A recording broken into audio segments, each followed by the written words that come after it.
Good afternoon, everyone. We should get started because we have four exciting short talks today.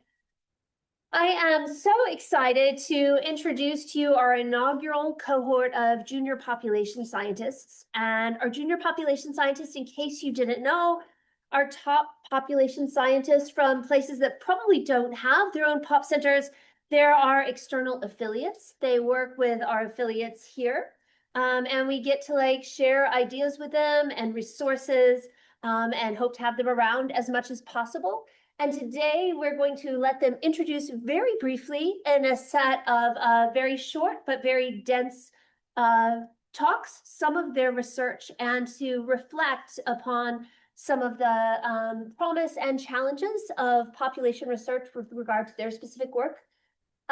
It's a very, very interdisciplinary panel. I'll introduce them in just a second. But if I could ask you, since we have very short talks, to hold questions till the end, that would be great. We don't have a really hard stop today. There's a reception afterwards where you're welcome to chat with them further, and a pro seminar. So let me very briefly introduce them, and then they will speak in the turn that you see here.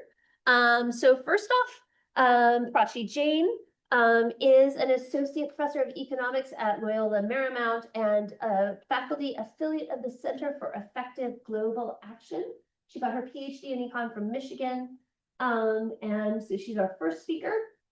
Professor Luoman, right next to her, is an associate professor at Cal State LA in sociology, and has her PhD from the University of Maryland at College Park. Just next over is Maria-Elena Young, who is an associate professor of public health at UC Merced. She has her PhD from UCLA Fielding. And finally, at the end, Tabashir Nobari, who's an associate professor of public health at Cal State Fullerton, and she's also an affiliate of the UCLA Center for Health and Policy Research. Is a PhD from UCLA Fielding as well. So it's always nice to be able to welcome some of our own from longer ago back. She's also on the board of directors at the, is this right, Nourish California? Did I get it right? A food security advocacy group. So without any further taking of their time, I will let them get started and hope you get a chance to chat with them more. Thank you guys so much. I'm delighted to be here and share some of my research. So I'll be talking about household decision-making under the microscope, evidence from experiments with urban Kenyan households. And as Jamie mentioned, I am an economist. And so to start off, given that this is a population research center, I'm going to talk about why I'm interested in studying household decision-making. And by this, what I mean is that really it's like the econ language for how are couples making decisions in their households. And so here, what we know is that how differences between spouses and how they make decisions absolutely affect a variety of economic outcomes that we care about. So for example, we know that these types of differences can affect expenditures, savings, investments, etc. And not only do we know that it matters, but especially as we're thinking about policy that are trying to change outcomes at the household, so things like women's empowerment or children's health, right? We absolutely think that how households are making these decisions are going to impact the types of policies that are most effective and appropriate, right? And so this is going to be especially important in my context, which is Kenya, as in many lower income countries, policymakers are thinking very carefully about how to empower women and promote women's agency. And that's going to critically depend on how spouses are interacting and making these decisions. And so kind of going to what do we know about household decision making, or in my field? And so when we're thinking about theories of how households make decisions, there's kind of two classes of models that are describing households. The first class, and these are kind of called the collective models or cooperative models, are going to acknowledge that spouses feel differently. And for the purpose of this talk, I'm going to use examples that are heterosexual couples, so man and wife, though it does translate to same-sex couples. And so this collective model is going to acknowledge that spouses have different preferences. They might have different feelings about how they want to spend their money. But the way in which they're going to make decisions is they're going to communicate and cooperate. So they're going to talk to each other. And essentially what comes out of it is that decisions made at the household level are going to reflect what they call like a weighted utility function, where it's like both husband and wife's preferences matter, but whose preferences matter more will be based on who has higher bargaining power, right? So this idea that people that have more income, or if they have better outside options, if they separate, that's going to have more weight in kind of decisions in the household. And so an important implication of this is that it predicts efficient outcomes, that even though two husbands and wives might feel differently about things, the ultimate outcomes at the household level should be maximizing household income. The second class of models is called non-cooperative models. And the big contrast is essentially it allows for inefficiency, that households aren't always making decisions that are best for the household.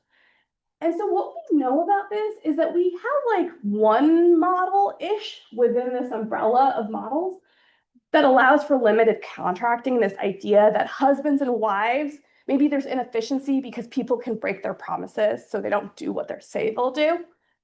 But we really don't have a good sense or theoretical sense of like what really is happening in these class of models.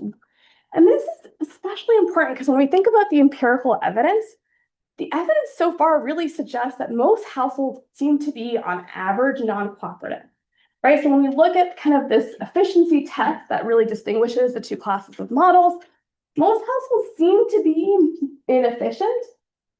And yet we really don't have a good idea of like really what's going on when these husbands and wives are making decisions. And at best, the empirical evidence we have is that we know that asymmetric information is somewhat relevant. So we know, for example, that people do not perfectly know their spouse's income or expenditures. We know that some spouses are using hidden income streams and savings vehicles. We know that public and private income are treated differently. And yet we really don't have good evidence on what's going on in the households. And so today I'm going to talk about a project where we actually first try to measure, like, do people even want income privacy? Is this something that's desirable for husbands and wives? So we're going to look at what fraction of husbands and wives are willing to pay to hide income. And by that, I mean, are husbands and wives willing to give up money to ensure that money is received privately in a way that their spouse will not know about? We're going to also allow symmetry. And so we're going to say, look, are people willing to pay to actually reveal income? And so here, this means I'm going to give up money to ensure that money is being received in a way that my spouse will know about. And kind of going back to the models, we're going to think about who are the types of people that are making these choices, and what does that tell us about why people are choosing to hide and reveal? And so the larger goal, it's a series of projects, turned into a series of projects now, is to actually try to go back to these models of a household and really think more carefully about, can we write down a model to better describe the reality of these non-cooperative households? So what we do is that we run laboratory experiments with couples in Kenya. So we work with the Busara Center and we recruit 724 low-income couples. It's a laboratory experiment. So we have people come in and play little games. And the idea is that these incentivized games tell us something about how they're behaving in their relationship. And so we have them make binary choices, so choosing between different amounts of money. And we're measuring, are they willing to give up money to hide or reveal to their spouse? And so this is a really clean measure of a preference to hide and reveal. It's distinct from control, which is a related but different construct. And importantly, we have a lottery to make sure that these decisions are truly private if the people want them to be, right? Because we're trying to say it's private income. So we make sure it's truly private. We also have an extensive survey about social norms, financial arrangements, women's empowerment, employment, et cetera. What's kind of fun for us, I'm happy to talk about this, is that we also do a vignette experiment where we tell a story about a hypothetical couple that are dealing with financial privacy. And we ask people questions like, how do you think it affects this hypothetical couple's marriage quality or trust in the marriage or long-term marriage dynamics? Finally, most recently, we're also doing in-depth personal interviews to nuance these quantitative findings that I'll talk to you guys about. And so just because I do know this is a very interdisciplinary crowd, I want to just take a minute and talk about why am I actually using a laboratory experiment? Because I'm assuming it's not as common in this group. And so the reason I tend to use laboratory experiments, as in this study, is it really provides a clean and controlled environment where I can see how the same people respond to different situations. And so I can really bring people into the lab, see how they behave in different situations, and that allows a clean identification of how many and which people are revealing or hiding. And so this is really going to help us measure what we think is a contribution here, that there's like actually different types of people that exhibit very different behaviors within their households. Okay, so because it's such a short talk, I'm going to jump right to the results. So what we find is that 36% of women are hiding. So again, giving up resources to make sure their spouse doesn't know about it.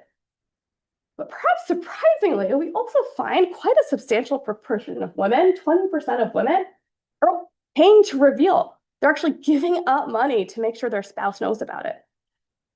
Similarly, we find that husbands are revealing and hiding. But interestingly, we see like 26% of husbands are hiding, but actually the bigger group, 31%, are revealing income to their partners. Especially with lab experiments, it's tempting to say that maybe this just reflects mistakes or people not understanding.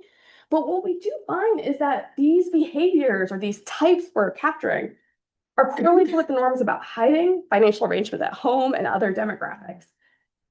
And kind of the last finding is, right, we often talk about households as a single unit, right? How do households make decisions?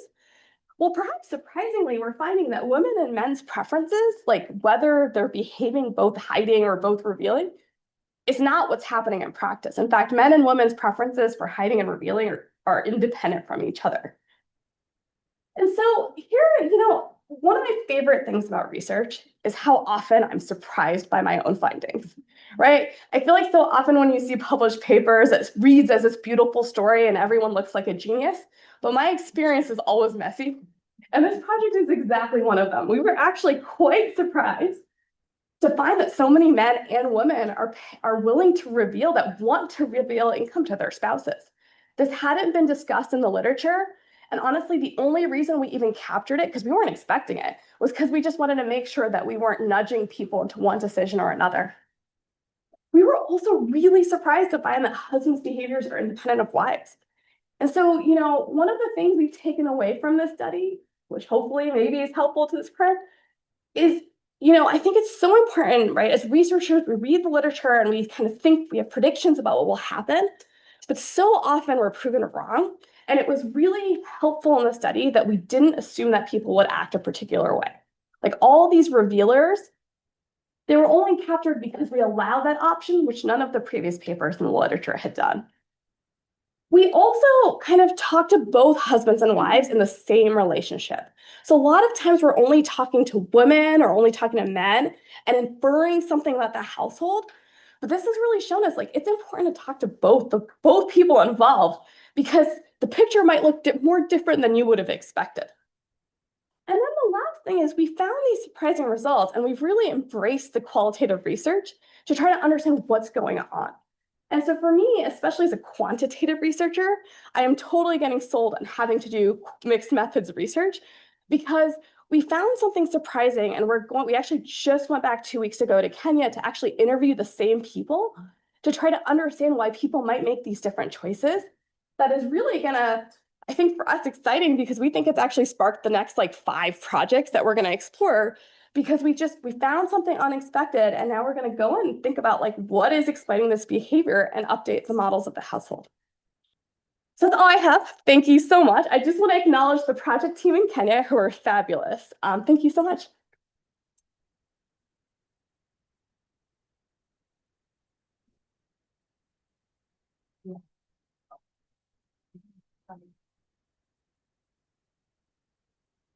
Going a little out of order on the table. I'm sorry. Move the slides. No. It's great. Hi, everybody. So wonderful to be here. My name is Maria-Elena. I didn't start with the title slide. My research seeks to understand the public health impact of the US immigration system. And as you all know, we're currently living through a moment where immigration policy is being used to actively bar and exclude immigrants from healthcare, to conduct arrests, detentions, deportations. And immigration policy is now also being used to suppress dissent of people who might be assumed to be immigrants, maybe because of race or skin color, or simply because they support immigrants. So when I kind of been preparing for the talk today, really take seriously the question of sort of what are the promises and challenges of doing population health research in this area at this time. So I'm going to spend a little bit of time talking about what research I think is needed at this moment, and also what the responsibility is of population health researchers like all of us. So I think immigrant health researchers, population health researchers have a responsibility to examine the systems and structures that produce inequality. And when we talk about the immigration system in particular, often immigration policy is presumed to be federal immigration policy. However, there are numerous laws across different policy sectors: health, education, criminal justice, law enforcement, and there are policies not just at the federal level, but state and local levels that all together make up the immigration system and reinforce the immigration system, reinforcing lines of exclusion based on kind of access to public resources for non-citizens, and reinforcing who might be at risk of being expelled, literally deported from the country. So my research really seeks to sort of understand what is happening in some of those different other areas of immigration policy. So I'm going to highlight two examples for you of sort of ways I think that population health research can be used to understand the immigration system overall. And I start with you. I love this theme already of qualitative research, with a quote from a qualitative study I did, sort of formative research that led up to the examples I'm going to share with you today. This is from a respondent here in California, when asked about the state's recent pro-immigrant laws. And she says, "There was some time where that sanctuary law felt very reassuring to the community, but we've seen people continue to be arrested, detained, and deported. And indeed, what we see in California is that while we have a state that has on the books relatively inclusionary laws, qualitative research revealed to my team the great deal of variation that existed at the local level." So my first example really highlights the importance of looking at immigration policy at the local level, kind of not the federal, not the state, but actually right down into local communities. So my first example is my team, we sought to actually measure kind of how can we capture immigration policy climates locally. So we came up with two different indices. On the left here, we identified policies where localities had discretion, boards of supervisors, school boards, where they actually had discretion to produce kind of more inclusionary environments.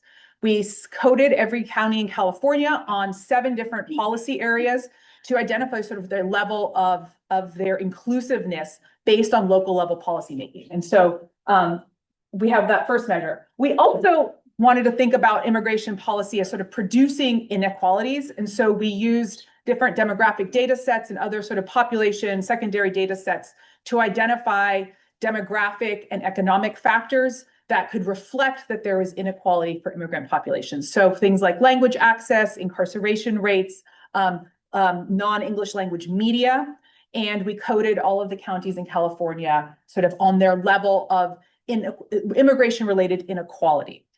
So there's a lot here, and I just want to sort of highlight, I think, 2 key things about this approach to measuring immigration policy. On the first thing, kind of unsurprising based on the qualitative research, we see that there's huge variation across the state of California. California is sort of heralded as this very pro-immigrant state, but yet we see extensive variation in how people are experiencing our state laws and their local policies.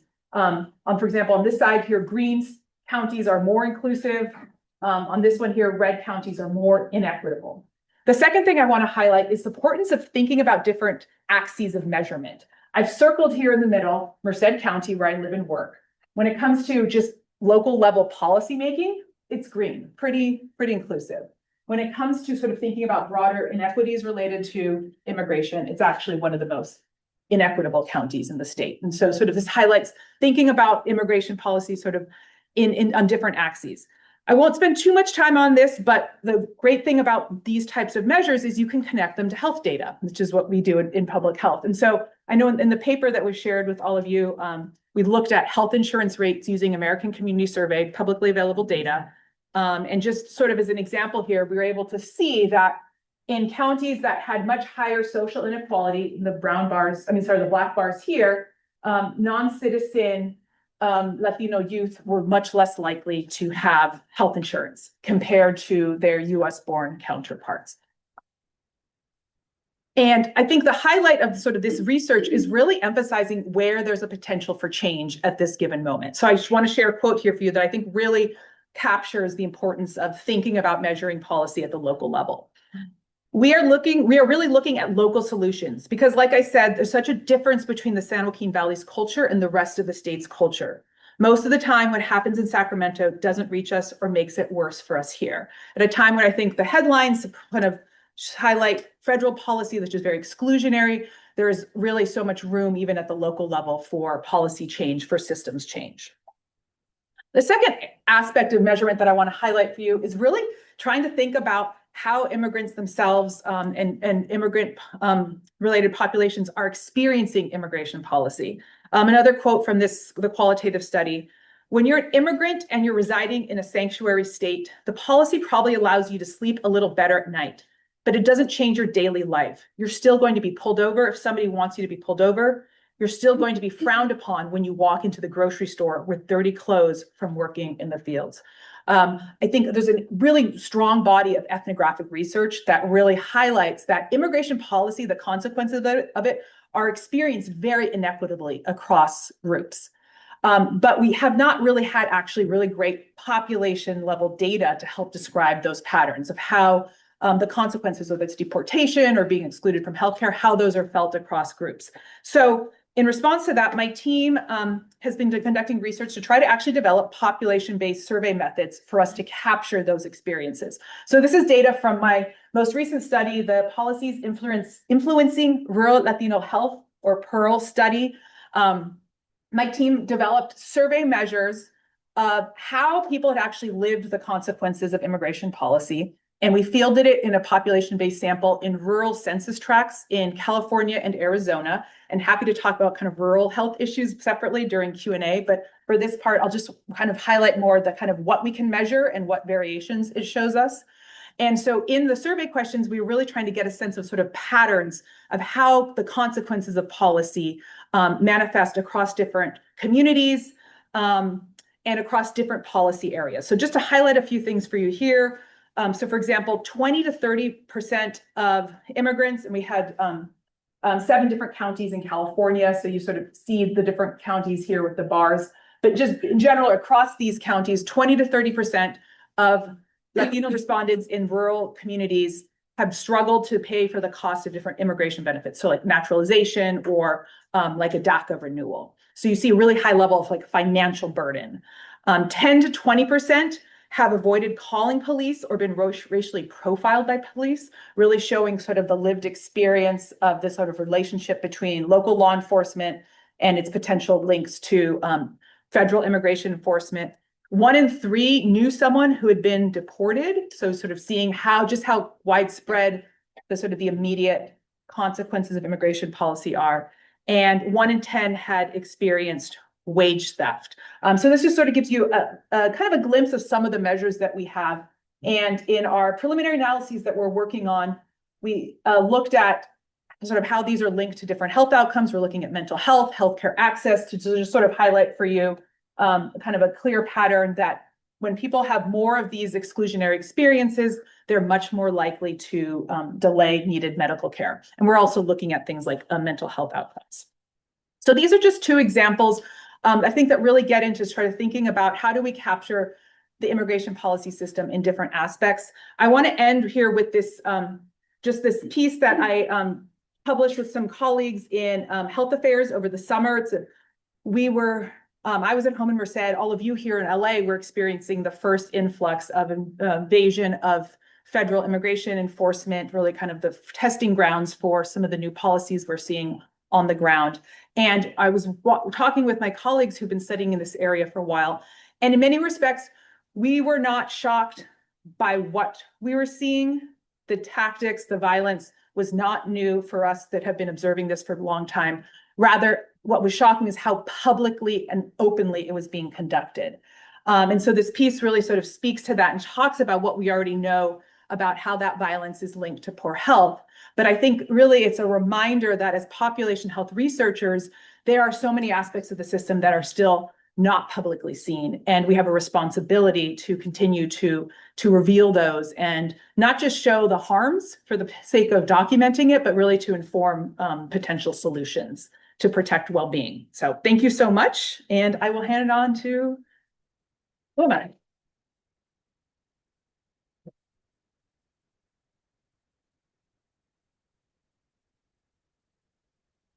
Thank you so much, everyone. It's my pleasure to be here today and share with you my research. So one line of my research focuses on intergenerational relationships and specifically the within family differences in the intergenerational ties and family dynamics, and what are their implications for older parents, specifically for the support from children to older parents and their health in later life. So I became interested in this line of research because much of the existing studies have often overlook the within family differences because they usually may focus on whether the older parents live with specific adult child or focus on a single parent-child dyad in families, or maybe they just use aggregated characteristics of all the children in a family to examine the implications. What is often missed is the within family differences and dynamics in the family support systems. Because, for example, adult children within the same family, they can actually vary by where do they live from their parents, what kind of resources they have or they can offer in terms of support to their older parents, or what kind of roles they play in supporting their older parents.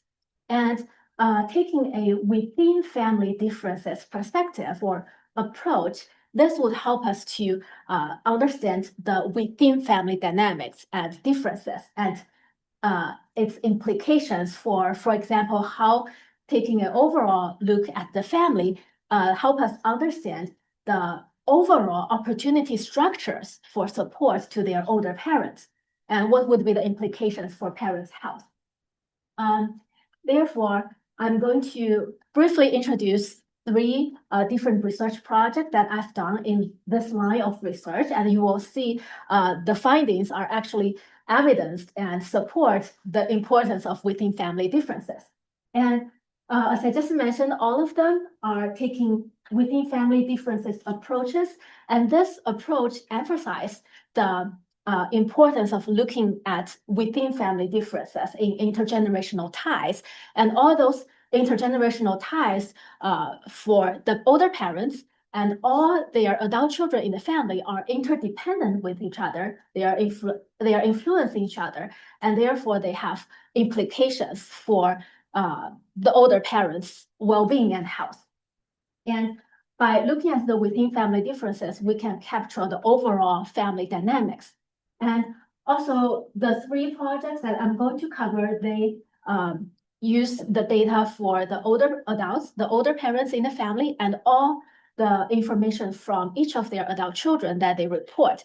And the data comes from the China Health and Retirement Longitudinal Study. So this is a nationally representative longitudinal survey, cover older people in both rural and urban Chinese families. And this trials is actually a sister survey of health and retirement study in the US. Yeah, so I'm going to start with a project that looks specifically at living distance in the family as a system.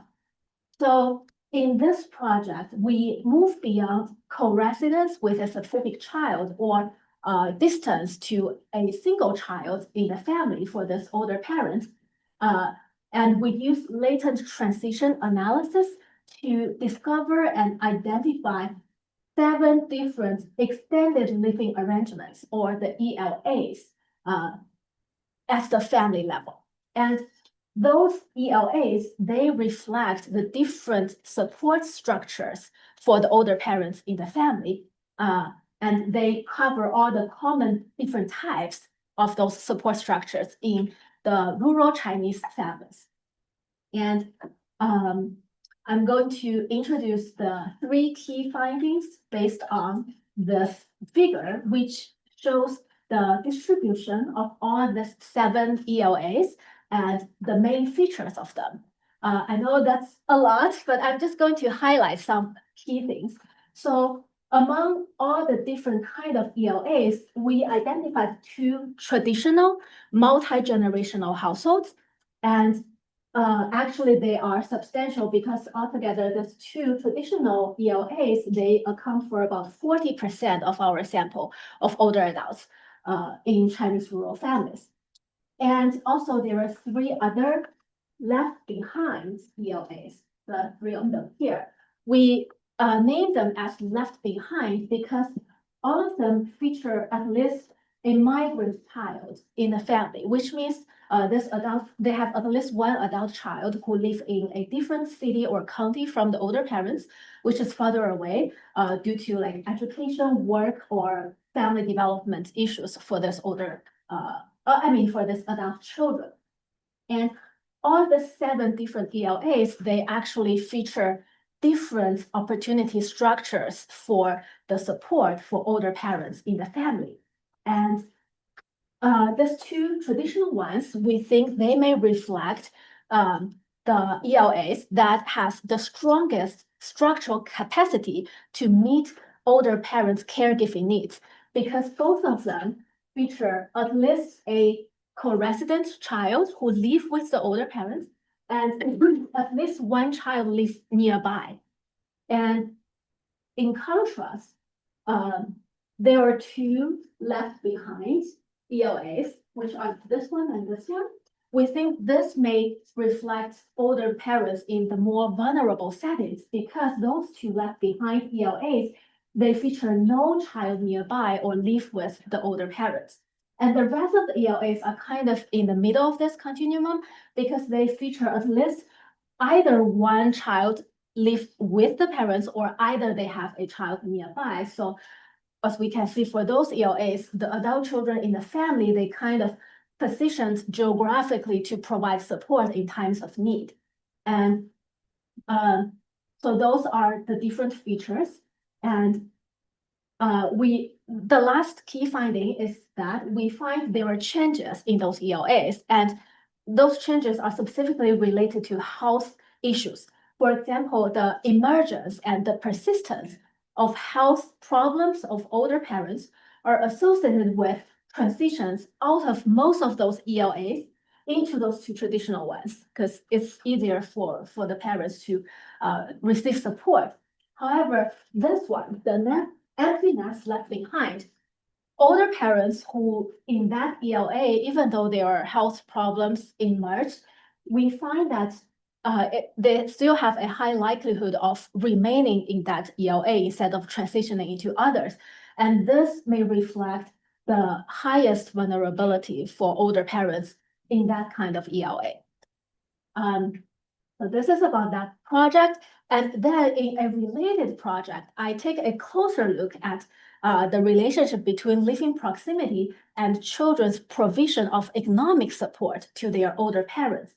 And specifically in this project, we compare the influences of absolute living distance between adult children and their parents and the relative proximity, which is within the family. If we look within the family, what is the relative distance of each specific child comparing to their siblings, to their older parents? And we find very interesting and opposite findings for the 2 different distances. Consistent with the literature, absolute living distance is positively associated with providing more economic support in Chinese families. And in contrast, the relative living distance shows that when these adult children live relatively further among their siblings to their parents, they are less likely to provide substantial amount of economic support to their parents. So why there are kind of opposite findings? Some potential explanations would be these two living distance might reflect different mechanisms behind those behaviors. For the absolute distance, this may reflect individual resources and constraints in providing support.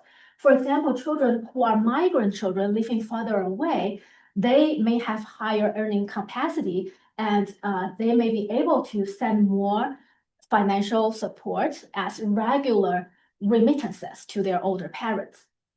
But the relative living proximity, this may captures more about the within family dynamics in how the support responsibilities are distributed among all the siblings in the family. And we think that, for example, the children who live relatively further away, they may use the geographic distance or leverage this geographic distance to negotiate themselves out of some of the economic support obligations because they live further away. And it's also possible that children who are more caring and who want to support more to their parents may choose to stay closer and shoulder more responsibilities. And then looking ahead, I just want to very briefly share some ongoing projects that I'm doing, which are also draw on the within family differences perspective. And in this project, we specifically focus on within family inequality in SES, socioeconomic status or income among the adult children. And we found a very interesting result, which is when there are greater inequality or variation in adult children's income within the same family, actually it shows detrimental effect on older parents' health in later life. And this is net of the effect of the aggregated income level of all the adult children in that family, which shows the aggregated income level shows a protective or a positive effect on parents' health. And we come up with some potential explanations. Specifically, this result may show that parents' concerns or stress over children with particular low income may outweigh the benefit they may receive from highly successful children. And this may also show that in this kind of situation where there are greater within family inequalities among the children, it may deplete resources that would otherwise be available to support older parents' health in later life, because parents may utilize those resources to support their children in the first place, especially those with lower income. And moving forward, we are going to expand this research by specifically looking at SES disparities between sons and daughters within the same family and how that has implications for older parents' health. And as reflected here, I have encountered and tried to address a lot of different theoretical and methodological challenges during my research. But given the time limit, I would just like to focus on this one last challenge about the implications of demographic changes on the framework of within family differences and the findings. As you know, like in the current the current cohort of older adults in my study, on average, they have about 3 non-co-resident children in their family. But given the rapid fertility decline in China and over a lot of countries in the world, we may foresee that for future older people, they may have fewer children. For example, maybe just 1 or 2 in Chinese families in the future, which are similar or even fewer than that in the US families. So the smaller family size may simplify the within family differences or differentiations. And it also may increase the importance of each adult children and may change the family dynamics and family processes in the family system. And it may also raise question about the relevance and generalizability of the current research findings based on the current older cohorts, given those demographic changes. So we think that maybe one way to address this is to expand the within family differences approaches to beyond just parent-child ties by including more broader family and support networks, such as children-in-law, extended kins, or even non-family caregivers. And this may help to make within family difference approaches still remain helpful in understanding the complexities of within family dynamics and the intergenerational ties or family ties for older people. And I want to close the talk with one takeaway message and some thoughts on the future practices. So our research shows that the within family differences and dynamics among adult children and among the intergenerational ties for older parents and their children are substantial and consequential for support and health in later life. And I do see a lot of promises in the data and the policy in the future. Just want to emphasize one promise for the policy relevance. As we can see that from those research findings, the interdependence of parents' ties with their children, and also the within family inequality and differences among the adult children are consequential on parents' health and well-being in later life. So we think that for policies that aim at addressing health disparities in later life, they may also work through by reducing inequalities among the offsprings of those older parents. So thank you very much, and I'm looking forward to it.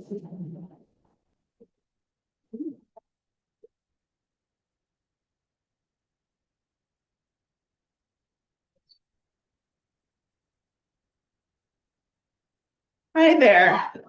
It's wonderful to be back here at CCPR and to see all of you. So I'm going to be talking about food insecurity among college students. And I joined Cal State Fullerton in 2019, right before the pandemic started. And I was hearing from my students how they were struggling to make ends meet, paying for food, paying for their housing, how they were considering dropping out of school to support their families. And so there hadn't been a survey done specifically for our campus. There are some nationwide surveys, California has surveys, but specific to Cal State Fullerton. And I wanted to understand those inequities. Who were the students who were not getting the resources that were needed? Who were the students that were experiencing the really high rates?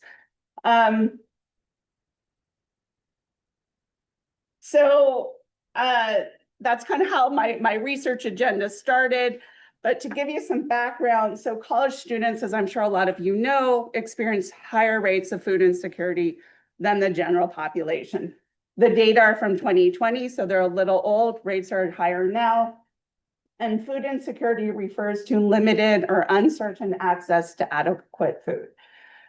And it can affect students' academic performance, whether they graduate on time, their physical and their mental health. And a lot of the risk factors for food insecurity for college students revolve around having to pay for school, whether that's tuition or the housing costs, not getting sufficient financial aid to cover all those costs. So I hope all of the students in the room know that there are a lot of programs at UCLA and other campuses to address student food insecurity. And many of these programs have actually been started by college students. So there's campus food pantries or smaller closets and cupboards. There's basic needs staff that typically help students apply for SNAP or CalFresh. Students can donate unused meal swipes to other students. If things are really difficult, some schools offer grocery gift cards to the students. And then at events, there may be food left over. At Cal State Fullerton, we have an app that lets students know about the extra food that's left over. And then there are community gardens that can donate the food to the food pantry. All of these programs are very innovative, but they're stopgap measures. They're not addressing the real issue of food insecurity and why it's happening among college students. We also have the largest federal nutrition assistance program, SNAP, which students are eligible for. And research has found that it can reduce food insecurity among college students. It can mitigate the effect of food insecurity on students' GPA. And students can get up to $291 a month if they're single. but only 40% of eligible students in this country are using SNAP. And so in California, gross income can't be more than 200% of the federal poverty level. And then students have to meet these extra criteria. So already full-time students, they've got full loads, but then they have to work 20 hours or more, or be involved in a school or training program that increases employability, LPI. So students have reported that they have these barriers to participating in CalFresh. They think others might have greater needs. There's that stigma associated with getting assistance. And then determining if a student is eligible can be very difficult. And the application process is onerous. You know, there's an application process, there's an interview, and it can be hard. So I'm going to present to you data from a larger study I conducted with colleagues at UCLA Center for Health Policy Research. The study was led by Dr. Sue Babby and AJ Scheitler. It was a larger mixed method study. And I'm going to be presenting data from the online student survey that we conducted. We had 2 UCs participate. We wanted to look at differences by school type. So we had UC Davis, UCLA, 2 Cal States, Fresno, and Fullerton, and then 2 community colleges participate as well. We were able to get a stratified random sample. The percentage did vary according to each school and what they could give us. And so our sample was over half CSU students, 40% UC students, majority female, and 43% were first-generation college students. And then you've got the racial ethnic background on the right, where 31% of students were Latinx. And I hope you can see this, but we found really high rates of food insecurity, much higher than we were expecting. We know across the board students are struggling, but among the California community college students, 71% reported being food insecure. Among the CSU students, 53%, and then among the UC students, 42%. And then we looked at it by race ethnicity, and among Black students at the California community colleges that participated, 88% reported being food insecure, just these astronomical rates. We asked students if they had tried to enroll in CalFresh. We wanted to know if they at least were trying to do that, but were they unsuccessful? And so we found that over a third of UC and CSU food insecure students did try to enroll in CalFresh that semester, but they didn't receive it. And we wanted to find out a little bit more about why they didn't receive it. So about 40% said their income was too high. They didn't qualify. 21% of community college students said that they lacked proof of income. About 10% said they didn't meet the immigration requirements. Over a quarter of CSU and UC students said they just couldn't complete the application. And then over 10% said it was just too difficult to apply. So as students, you know, you understand you've got your full course load, you're working, and so having to do this as well could just be one more burden. We asked students if they were using or aware of CalFresh. So this data shows the percentages among food insecure students. And so 30% of food insecure students at community colleges were using it. 27% had used it previously in the lighter blue, and then 35% had heard of it, but never used it. And kind of similar rates at the UCs. Among the CSUs, smaller percentage, 22% said they use it, and 45% said they heard of it, but never used it. The schools offer assistance to apply for CalFresh, as I mentioned. And so we wanted to know if students were taking advantage of that resource on campus. And so very small percentages, less than 5% of community college and CSU students were using that resource. 7% of UC students had used it, but over 40% of community college students who were food insecure didn't even know this resource existed.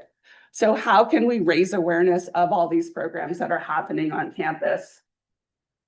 And then we asked about the campus food pantry as well. So these are the rates among food insecure students. And we see that only 10% of the community college students are using the food pantry. They're food insecure. 45% had never even heard that that was there for them.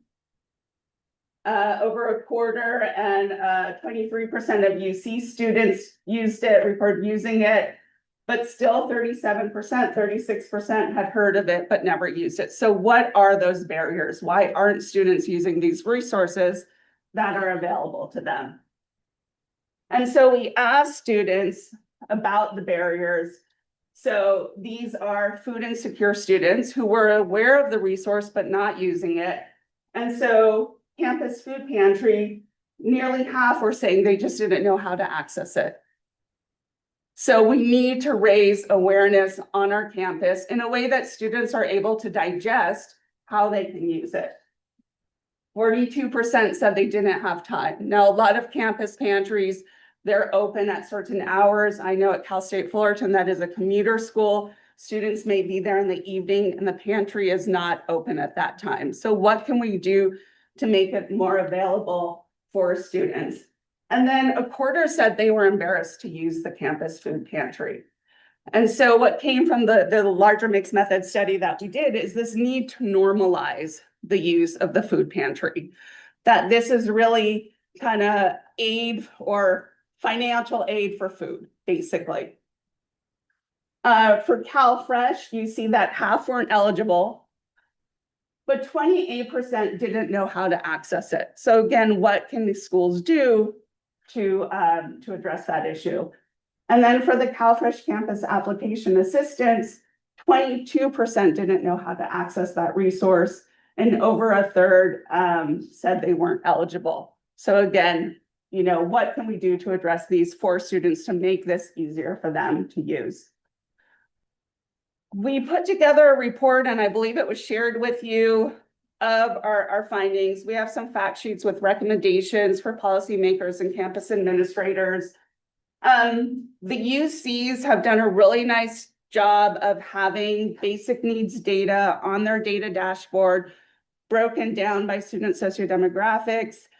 But the other schools that were participating didn't have that. And so they really wanted access to the data. So we created school briefs, both on food insecurity and the use of the programs, as well as housing insecurity and homelessness for each of the schools. So if you're interested to see what UCLA is looking like, feel free to go and check that out.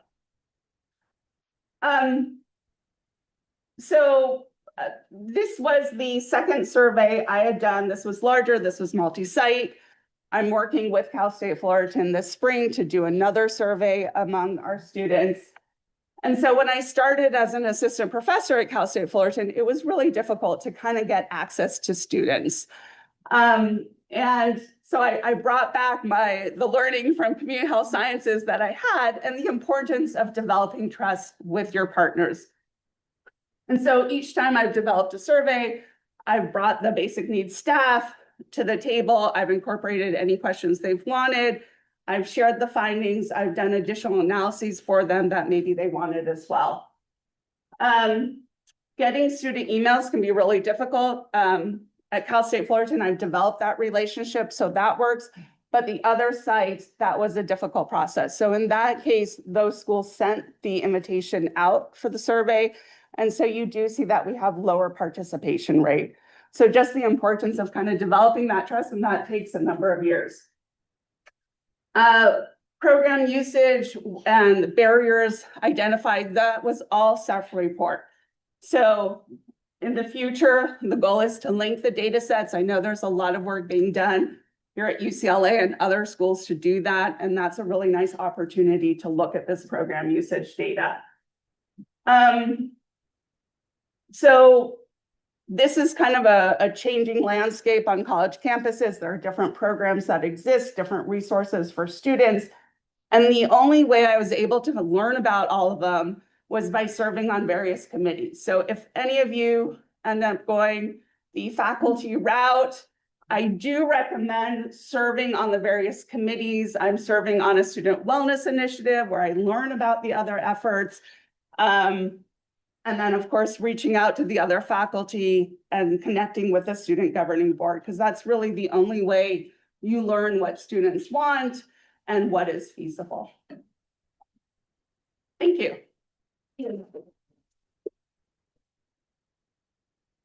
Thank you. I want to thank all of our panelists so much for a series of exciting talks. Hopefully this is just an entree into their work, but I also neglected at the beginning, thanks Ram, because I was rushing to get us started, to thank their mentors. I mentioned they work with external affiliates here who have mentored our inaugural cohort. So Prachi's mentor is Jenny Brand. Oh, wait. Sorry. Prachi's mentor. I'm sorry, I looked at you and transposed names. Prachi's mentor was Natalie Val. Luma's mentor was Jenny Brand.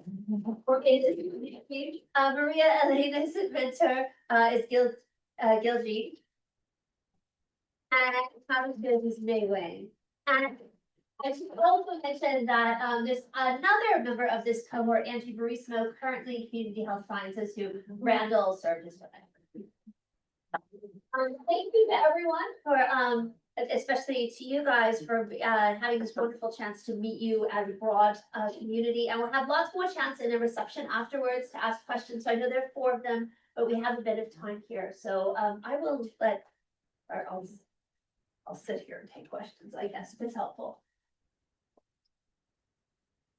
Questions? Yeah, so this is for Professor Nobari. So, you know, these universities have all sorts of information about exactly what these people's financial status are, the FAFSA forms and things like that. Couldn't they, if they wanted to, wouldn't they know exactly who is eligible for these programs, and couldn't they just sort of? That's a great question. So that came up when we were talking to administrators and kind of how could we facilitate this process, because students get emails about all the different resources on campus, but they're overwhelmed. They're not going to click and check all their emails, especially when they're starting, right? And so one idea is to link that data, give it to the Basic Needs Center, so that at least they can reach out to those students and say, hey, you may be eligible for these resources. And so some schools, there's that privacy issue, you know, kind of giving it to others. But that is one recommendation that we have. Yes.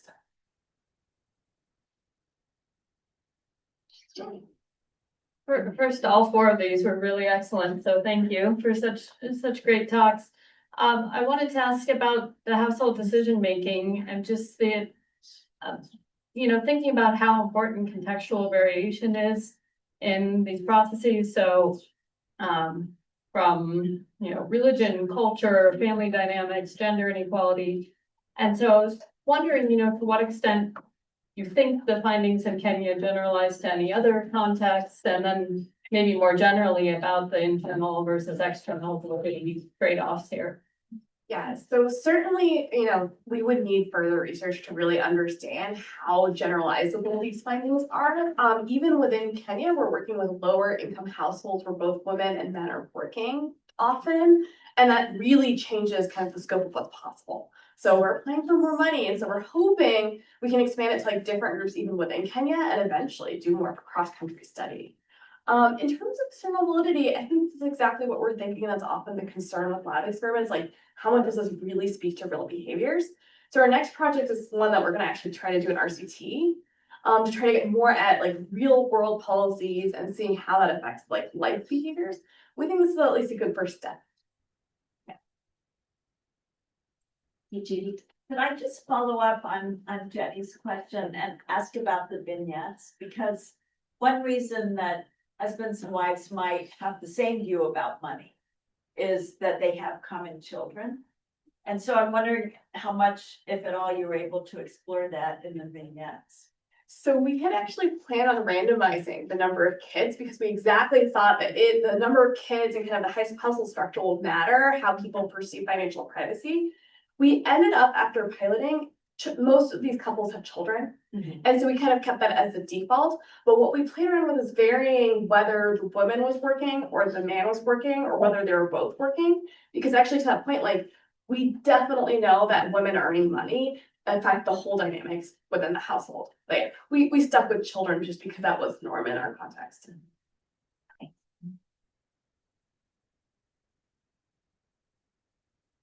Good question. I was wondering if you had any kind of insights from panel. So I asked the panel to reflect on, oh, I see Randall, so I'll let him go ahead. But I asked the panel, we were trying to think about how do we give you guys an introduction to research that many of us have gotten to know really well all at once and also bring people together. And so we came up with this idea of kind of thinking about like, we all face challenges in population research and yet we all do it. Some of those are evidence. And deeply contentious and deeply present, like immigration challenges. And some of those are, you know, how do we account for context? How do we define samples? How do we deal with difficult data sets? And so I don't know if any of you had anything you wanted to add that you had thought about that, because I know I had to rush you so much. I'm sorry. Well, I think one of the other challenges I haven't mentioned, but in my slide is there are definitely like measurement challenges because a lot of data there at the individual adult level, and we get the information when they report the information from different popular children. But there's always a question mark on the validity of the reports because it's from the parents, not from the children's side. And although there are increasing other surveys who are now trying to collect data from both parents and children's side, but it's still like costly in terms of resource and time to get that kind of data, but that would be definitely helpful. And also when analyzing that kind of data is also kind of intensive because, you know, like we need to restructure the data formats and to change the unit of analysis into parent-child diet. And it has always been a challenge of how to develop effective measurements to really capture the within family dynamics and differences among the different ties. So I would always like reading relevant literature and find some inspiration from the literature and always do like robustness checks by creating other alternative measurement and test whether our substantive conclusions will have had robust, of course, different measurement choices. That's just my thought. I think one thing I think that is interesting that came out from the different talks is the important role that qualitative research can play in population research. I think that's something that I kind of sometimes forget because I often do qualitative studies because I'm interested in a qualitative question. Yeah. And then I'm like off like crunching some numbers and I realize that, oh wait, actually I'm asking this question because it came from like previous qualitative work. So I think particularly for students who are still in grad school, like to getting a qualitative class under your belt is really helpful.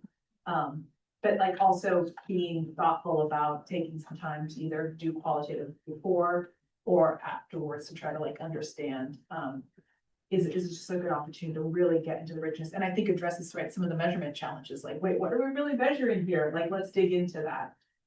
I will echo that because I did not take a qualitative research class. And I've been lucky enough to work with people that you are experts in qualitative research. But I think kind of my context also just important to go out and talk to people. Like when you're doing field work, I think so much richness and much better questions come out of going to the field and having conversations. Like my favorite part of research is the pilot studies, where you have an idea, you run it, and then you see how people respond and how they're interpreting and thinking. To be honest, that is the most productive part of research, even if it never shows up in the paper. Yeah. I know, did you want to pop your question? Sure. Since Prachi already got questions, and I know I talked to these two a lot, I had a question for the Luoman, which is, given the sort of dramatic decline in the size and diversity of familial networks with fertility decline, to what extent does your research start to incorporate either market sources of support and care or technology? That's a great question. And I think that's actually direction that we want to move forward. Because currently, most of the older people in our cohort, I mean, in the current cohort of older people, they have kind of a larger family size. So right now, we tend to focus specifically more on the parent-child diets, because in social contexts like China, there are strong filial piety, so there are expectations for children to support their parents. But definitely, I agree with you that in the future, when we see declines in family sizes, definitely there are much reduced sources from adult children to provide support. So we think that actually we see that nowadays there are programs developing in China that provide support from the community for older adults. For example, there are regular visits from communities, and they send non-family caregivers who help the older parents with household chores or some caregiving needs, like once every week or once bi-weekly. And I think this definitely expands the supporting and caregiving networks for older parents. So we think in the future, definitely, if we are having the resource to collect more data, we need to incorporate those caregiving sources that form the the overall family support system for the older parents. So that's something we can work on in the future. Thank you. I have a quick question for the other end of the table. Oops, oh my gosh, he's covered my, oh, it's okay. I was wondering, that Tabashir and Maria-Elena, you hadn't talked at all about kind of changes over time, and I was wondering if you'd seen any. I came here from the UK, where it was really common to have all these signs up in bus stops and on the side of like buses about like report the benefits frauds, like blah, blah, blah. They were really dramatic and really criminal looking. And when I got to UCLA, I was surprised to see all the signs outside of our student stores about like, don't steal or trade benefits. It's a crime under law, because I told people forever that this was a British thing, that nobody did this in the US. That's very funny. But there are more and more of them over campus. I don't know if anyone else has noticed it, especially in the past few years. And I was also taken, Maria-Elena, by your accounts of when people were saying it doesn't actually matter what local government or structures are like. If somebody wants to kind of report you or call someone to pay attention to you, they will.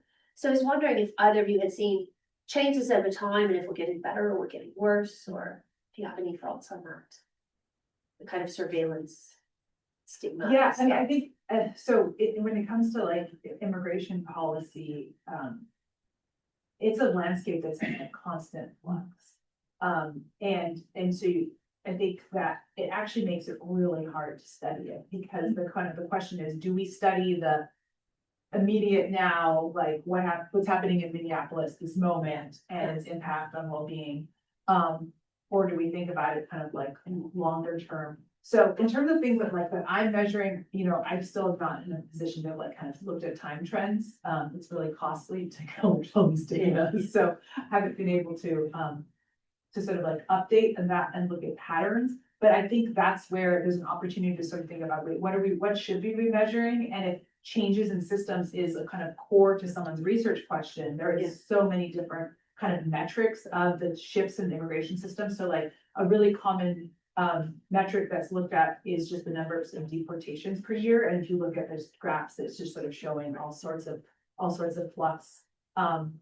But also like there's different, like you can look at measures of changes in like court proceedings, asylum applications. And so, I think when it comes to the immigration system, there's often a lot of interest in sort of the changes. And so I think there are metrics for that. I often, partly maybe because it's so hard to collect data, so I don't have time trend data. I try to also push the point that like, there's certain things that are actually sort of a constant, and it's sort of, there is a system of exclusion. And so kind of trying to also think about it is more of a continuous system that has some shifts is also, I think, an important part of measuring it. Thank you. That's a great question. So I've done the survey twice at Cal State Fullerton. The data I presented to you was at other universities. We've just done that once. But interestingly enough, we didn't see changes in rates of food insecurity or use of the programs, despite a lot of effort being put into raising awareness of these programs and tabling and sending emails and doing a basic needs ambassador training for faculty. And so I think now administrators are like, what else can we do? They feel like they're doing all this. And so we really need to think about how do we get that information to the students so they're using it. And so as we saw, it's not just a question of not knowing about it. There's other aspects involved, and not having time or being embarrassed. So yeah, so I'll be doing the survey again this spring. I'd be interested to see like what changes exist after all these efforts. And I mentioned we have a student wellness initiative that's happening now. And so that's raising a lot of awareness among students that we need to address food insecurity. We need to address housing insecurity, and they will have these resources on campus. Well, it's 1:15, so since we have multiple opportunities to ask more questions, I'm going to let us adjourn. I just want to close by saying, in case it wasn't patently obvious, that these are obviously brilliant, publicly minded scholars, and they are our, extended family. So I think they'll welcome any questions in future about their work and chances to get to meet people. And we definitely enjoy getting to meet them and hope to see them on a continuing basis. Anyway, thank you very much, everyone, and thank you so much.